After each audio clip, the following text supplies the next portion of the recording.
우선은 우리 저 슈페이 TV에 시즌이 시작되다 보니까 자주 만나게 돼서 좋네요. 야구 이야기를 자주 해드리게 되고 저도 야구에 대해서 얘기를 하다 보니까 공부도 많이 되고 또 야구도 많이 봐야 되고 근데 개막해서 첫날 또 공교롭게도 비가 와서 거청만 하고 나머지는 하지 못해하고 좀 아쉬움이 있었습니다. 그래서 올해 들어서 지금 방송을 정식적으로 지금 한 경기도 하지를 못했습니다. 내일부터는 이제 마산 가서 3연전을 하고 토요일 날은 대구에서 지상파를 하게 됐습니다. KT하고 삼성하고. 하여튼 야구 많이들 보시기 바랍니다. 그래서 궁금한 점이 있으면 언제든지 또 영상 올려주시고 그래 주십시오. 확실하게 찾았다고 할 수 있는 거죠. 작년에 홍창기 선수가 계속 퓨처스 뭐 백업 선수로 머물러 있다가 기회를 잡고 난 이후에 높은 출루율을 보여줬기 때문에 더 좋은 성과를 가지고 있고 그래서 딱 요즘 시대의 출루율을 더 높이 평가를 하는데 그렇게 본다고 한다면 LG가 확실한 1번 타자를 작년 후반기 이후부터 만들어냈다. 그래서 올 시즌에는 이제 한 경기를 봤습니다만 홍창기 선수가 하는 모습을 보면 크게 흔들림 없이 눈이라는 것은 나이가 들어가야 이제 그게 좀 성과가 약해지는 것인데 아직 홍창기 선수는 한참 이제 뛰어야 될 나이고 또 전성기를 향해서 가는 나이이기 때문에 저는 LG 트윈스가 올 시즌에 어떤 판도를 바꾼다고 한다면 또 자신들이 꿈꾸고 있는 대권을 거머쥔다고 한다면 이 홍창기 선수의 1번 타자 역할도 상당히 큰 역할을 차지할 것이다 라는 생각이 듭니다.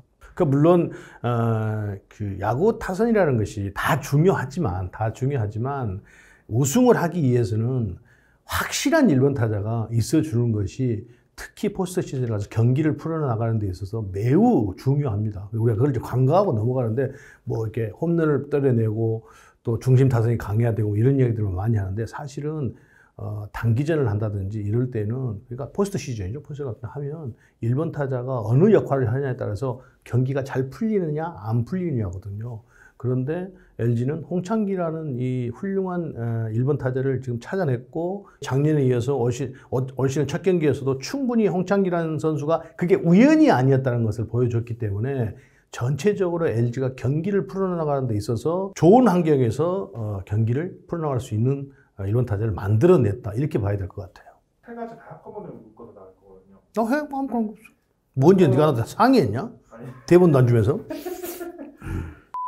매우 긍정적인 거죠. 하나이글스가 거점 선수들이 다 이제 은퇴하고 뭐 타팀으로 이적을 하고 하면서 정말 젊은 선수들이 많이 지금 라인업에 지금 포진되어 있고 이제 그 선수들이 성장하기를 기다리면서 외국인 감독까지 지금 데리고 와서 시즌을 쭉 준비했고 지금 이제 시즌을 시작을 해서 한 경기를 했습니다. 그런데 확실히 그 젊음의 어떤 패기 또 바꿔진 분위기 이걸 가지고 하는 모습이 이 선수들이 어느 만큼 성장할지는 저도 장담할 수는 없지만 프로야구가 경기 수가 많기 때문에 이제 한 경기 했으니까 이제 143경기 남았습니다. 그러면 경기를 거듭하면서 하나 이글스 내부에서 기대한 대로 선수들이 많은 발전이 가져온다고 한다면 향후 2, 3년에 상당히 그 강팀이 될 가능성이 높다는 거죠. 그런데 반대로 상대와 경기에서 자꾸 잘 되는 것보다 막히는 경우가 생겼을 경우에 과연 어느 정도까지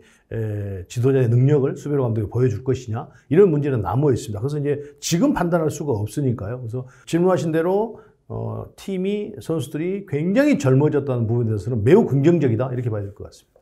그러니까 그건 어쩔 수가 없을 것 같아요. 왜 그러냐면 뭐 작년까지도 이 선수들 지금 뛰고 있는 선수들이 뭐 하주석 선수라든지 이 선수를 빼놓고는 거의 그렇게 경기를 많이 뛰는 선수들이 없습니다. 라인업에. 그러다 보니까 아무래도 결정적인 순간이라든지 해결 능력이라든지 뭐 이런 부분에 대해서는 좀 한참 더 스텝을 밟고 올라가 줘야 될 거예요. 지금 당장 여기서 하나이글스의 어떤 전력, 불안감이라는 것들을 여기서 평가할 수는 없을 거예요. 그런데 그것이 조금 더 지나면 한 30게임, 40게임 이렇게 갖고 난 이후에 이제 과연 선수들이 어떤 모습으로 나타날 것인지 그건 그때 가서 평가를 해야 되는 부분이에요. 그러나 지금은 선수들이 기회를 부여잡고 조금씩 한 단계 발전해 가고 있는 과정이다. 이렇게 봐야 될 것 같습니다. 하나가 지금 수베르 감독이 오면서 강력한 수비 시프트를 좀 가져간단 말이에요. 근데 그거를 한 경기 보고 또 물론 뭐 6경기, 10경기를 보아왔습니다만 정식 경기 한 경기를 보고 그것이 좋다 나쁘다고 말할 수는 없는 문제예요. 그러나 야구가 확률 경기하고는 하지만 미국에서도 그 높은 확률을 가지고 시프트를 가져가는데 이렇게 전 선수를 가지고 다 시프트를 가져가는 경우는 매우 이례적인 일이에요. 수베르 감독이 한국에서 그걸 좀 하고 있는데 그것이 이제 긍정적인 면도 있고 또 그렇지 않는 면도 있으면 나쁜 면도 있어요. 한 경기에서 지금 그런 점들이 너무 많이 나타나니까 이 얘기를 하는데 아직까지는 좀 판단을 유보해야 되고 지금까지는 뭐 그것이 맞아 들어갈 때도 있고 안 맞는 것도 있는데 결국은 한 경기에서 그 수비 시프트를 가져가면서 허점을 노출을 하면서 경기를 내줬기 때문에 그런 부분에 대해서는 코칭 스태프가 조금 더 수비 시프트를 가져가는 데 있어서 좀 더 세밀하게 가져가 줘야 된다. 그렇지 않으면 이게 연습 경기가 아니고 이제는 승패를 나눠서 성적하고 연결되는 부분이기 때문에 상당히 혼란에 빠지게 되고 그것이 투수들에게 영향을 또 미치게 될 가능성이 매우 높다는 거죠. 그런 일들이 자꾸 반복이 되면 그래서 수비 시프트라는 것이 투수들이 마운드에서 투구를 할 때 이동을 해서 그 타구가 안타인데 그걸 잡아내서 내가 오늘 이익을 봤다. 오늘 참 내가 운 좋았다. 이런 생각을 오래 갖고 있는 것보다는 이걸 이쪽으로 가지 않았으면 이 타구를 충분히 잡을 수 있었는데 그래 빠져서 내가 결과가 나빴어. 나에게 좋지 않았어.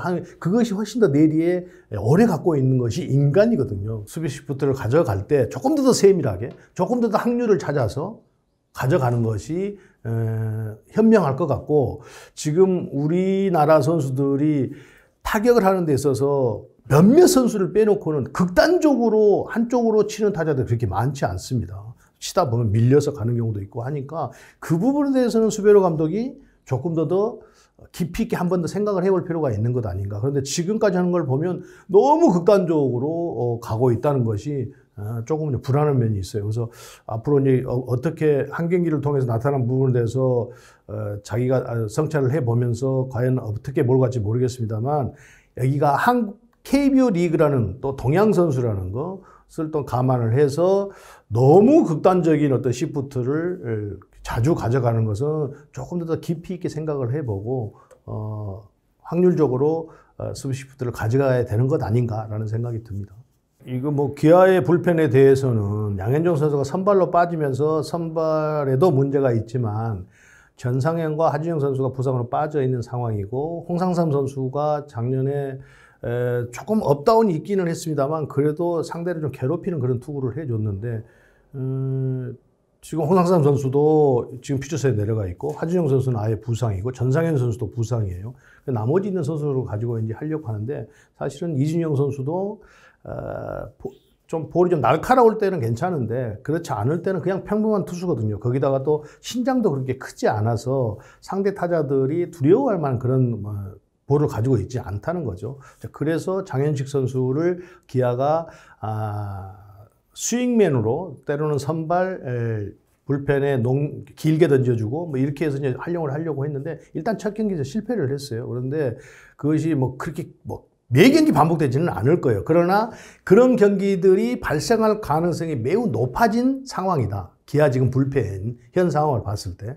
그래서 이 부분을 빨리 개선하지 못한다고 한다면 경기를 만들어주는 선발 투수들이 아무리 가서 좋은 투구를 해도 뒤에 불안한 그 불펜진들 때문에 매우 어려운 시즌을 할 수밖에 없는 상황이 됐다. 이걸 빨리 해결을 해야 된다고 봐요. 윌리엄스 감독이 지금 공표를 했어요. 브룩스와 맥렌 선수를 4일턴으로 돌리겠다고. 그것은 제가 볼 때는 불펜의 현 상황도 감안을 한 것 같고 도쿄올림픽이라는 것도 휴식기가 있기 때문에 그것도 감안을 한 것 같아요. 그건 매우 잘한 결정이라고 봅니다. 그렇게 갈 수밖에 없는 상황이 됐어요. 그래서 윌리엄스 감독이 어떻게 해서라도 자꾸 제가 찾아서 지금 거기 가려고 하는 것이기 때문에 일단은 이 전상현과 하준영 선수가 돌아오기 전까지는 그렇게라도 가야 되는 것 아닌가 생각이 듭니다. 지금 이런 상태라고 한다면 불펜진에서는 확실하게 필승조라고 믿을 만한 선수들이 아무도 지금 없기 때문에 그 부분에 대해서는 조금 더 빨리 경기 수가 많이 거듭되지 않은 선에서 빨리 좀 구축을 해야 되는 것 아닌가. 선수를 가지고 그렇게 하지 않으면 매우 어렵다 이렇게 봐요. 그러니까 지금 홍상삼 선수는 부상이 아니기 때문에 물론 제구가 홍상삼 선수가 그렇게 좋지는 않아요. 뭐 좋을 때도 있고 나쁠 때도 있고 이건 하지만 그래도 경험이 있는 선수이기 때문에 또 상대 타자들이 오히려 홍상삼 선수를 좀 꺼려한 면이 있어요. 왜 그러냐면 워낙 제구가 왔다 갔다 하니까 그런 데서 0점 잡기가 굉장히 힘들거든요. 그런 장점이 있습니다. 홍상삼 선수가. 그러니까 홍상삼 선수라도 빠르게 와야 되는 문제가 있고 지금 뭐 장현식 선수라든지 정혜영 선수라든지 이런 선수들이 상대에게 그렇게 확실하게 어떤 위세를 가지고 뭐 압도하면서 투구를 하는 그런 스타일이 아니기 때문에 좀 이렇게 불안한 면이 있거든요. 그러니까 홍상선 선수가 좀 빨리 돌아와서 불펜 한 일원이 돼서 좀 더 좀 구축을 해줘야 되는 건 아닌가 생각이 듭니다. 지금 그거 외에는 기아가 찾을 방법이 없거든요. 나머지는 이제 기존에 있는 선수 중에서 장현식 선수가 첫 경기 실패를 했습니다만 믿을 만한 선수는 그래도 장현식과 정희영 뭐 이런 선수들이기 때문에 이런 선수들을 얼마나 적재적소에 잘 활용할 수 있느냐. 또 하나는 물론 박준표 선수가 마무리로 가 있습니다만 지금 박준표 선수 앞에 나오는 선수들이 불안한데 거기까지 갈 것이 아니라 7, 8, 9 이닝에는 언제든지 박준표 선수를 투입을 해서 우타자는 상대를 하는 것으로 가져가는 것도 한 방법이 되지 않겠는가 생각이 들어요. 지금 뭐든지 해야 되니까 누구를 딱 정해놓고 할 필요는 없다고 봐요. 어저께 두산 경기에서도 사실은 박근호 선수가 사이드함이 그렇게 강하지 않기 때문에 그냥 오히려 박준표 선수 빨리 내보냈어도 저는 뭐 괜찮다고 봤거든요. 그런데 결국은 이제 뒤에 마지막까지 뒤에 던질 선수를 놔두다 보니까 그렇게 됐는데 박준표 선수를 그런 식으로 활용을 하는 것도 좀 더 일찍 활용을 하는 것도 한 방법이 되지 않겠는가 이런 생각이 듭니다. 그래서 전상현과 하준영 선수 이런 선수들이 돌아오기 전까지는 어떻게든지 많은 선수들을 좀 투입을 해서 한 타자씩 상대를 하더라도 이렇게 가는 방법이 가장 지금은 현명한 방법이 아닌가 생각이 들어요. 그런데 이제 일리엄스 감독이 또 우리하고 생각이 다르기 때문에 그건 어떻게 해야 될지 잘 모르겠네요.